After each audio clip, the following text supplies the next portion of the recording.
Good day, everyone. I am Angel May D. Tampos, one of the reporters of Group 8. So for now, we will resume to the two authors or literary writers during the Spanish period. So they are Epifanio de los Santos and Vicente Sotto. So in the next slide, you will see the photos of the two writers that I have mentioned.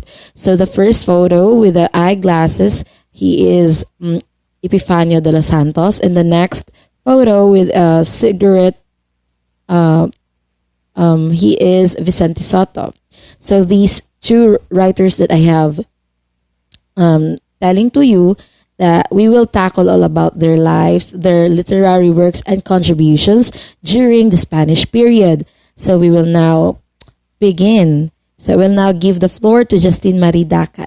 So the first one is Epifanio de los Santos, a Cristobal, labeled as a man of many talents. He was also known as Don Panyong. He was born on April 7, 1871 and died on April 18, 1928 at the age of 57. He is a politician, critic, musician, linguist, poet, historian, and a journalist. His early and marriage life.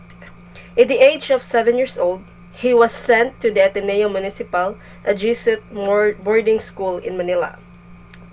He obtained the summa cum laude of Bachelor of Arts degree and was awarded as professorship in music. He finished his law study in University of Santo Tomas and topped the bar exams in 1898. Juan Valera's novel entitled Pipita Jimenez, through his readings to this novel, he was fascinated to study Spanish literature. His first wife was Doña Ursula Paez and his second wife was Margarita Torralba. He was elected as governor of Nueva Ecija in 1900s, a position he held for 4 years. He was a fiscal, prosecuting attorney for almost 20 years in Bulacan province. Let us now move on to the death and legacy of Epifanio de los Santos.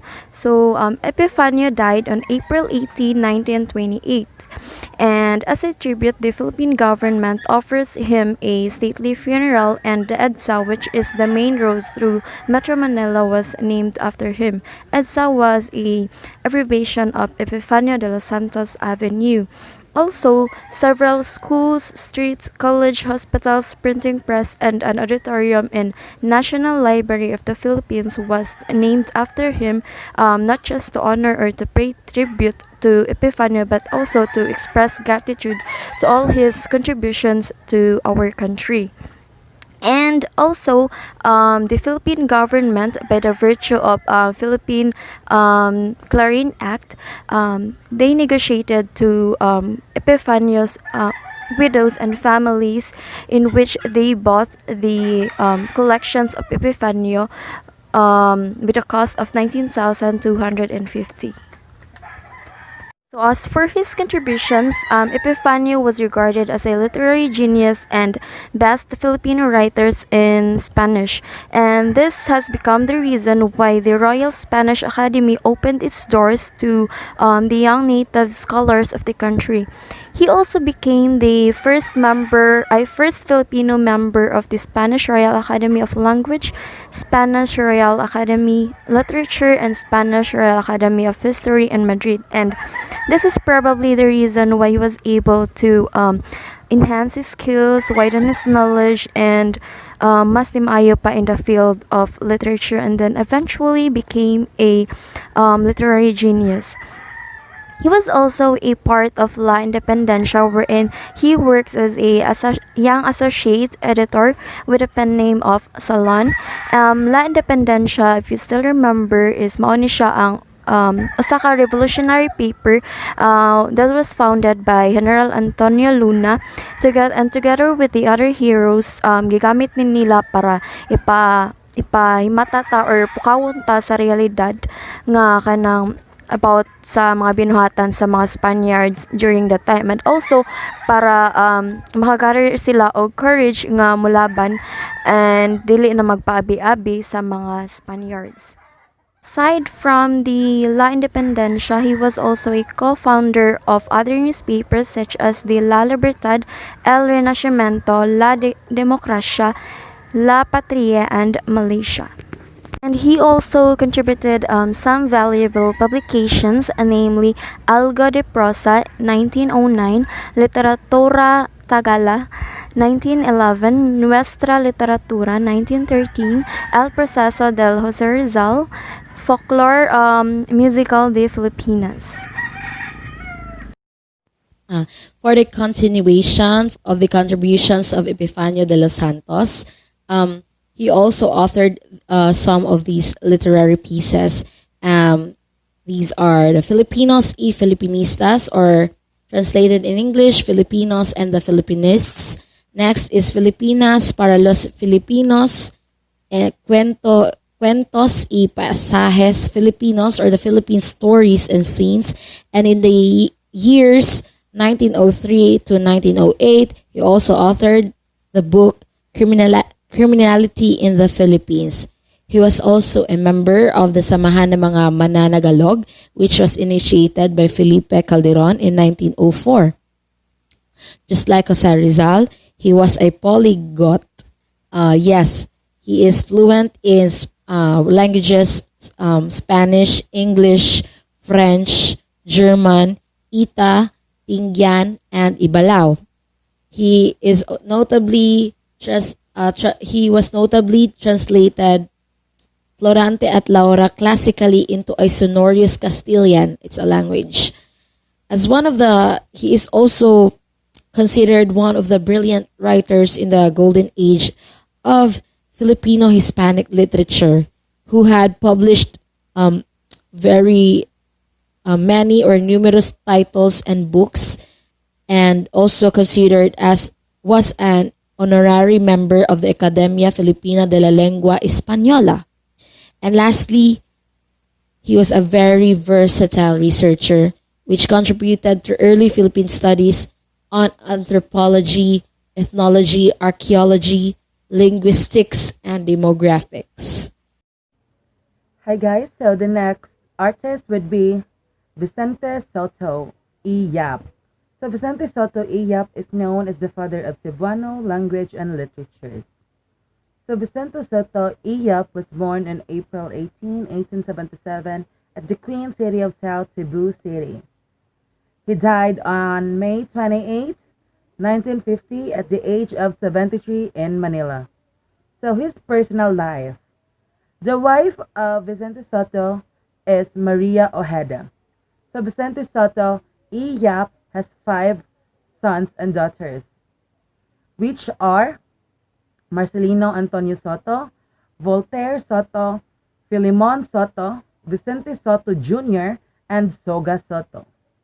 So Vicente Soto E. Yap finished his secondary education in the University of San Carlos in Cebu City, or formerly known as Colegio de San Carlos in Cebu City. Yes, that's right, the San Carlos here in Talamban, North Campus and South Campus.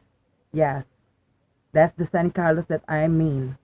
So next is he obtained the degree of Bachelor of Laws and Judicial Science and passed the bar examinations in 1907.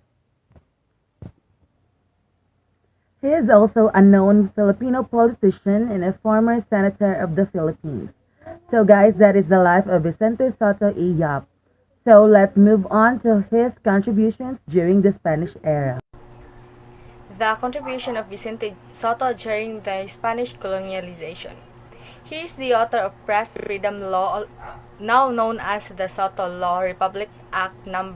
53, enacted in 1947. Soto Law protects journalists from being compiled the name of their sources in the news, which means the journalists are obliged to write the name of their sources in the article they are writing. In 1989, he put up La Justicia, the first newspaper in Cebu published by a Philippine citizen. It is also during this time the Cebuanos surrendered to American, and La Justicia was suspended in order by the American military government. In the following week after the suspension of La Justicia, Soto began publishing El Nacional. This was also ordered closed, and Soto was imprisoned at Port San Pedro for 2 months and 6 days. After this experience, he began using the pen name Tagakuto, or which means of the fort or the residents of the port. He was found guilty of treason as a member of a community rival along with those in Manila and Hong Kong. When he was freed in 1900s, he published Ang Suga or The Light in English, which was the first issued was on June 18, 1901.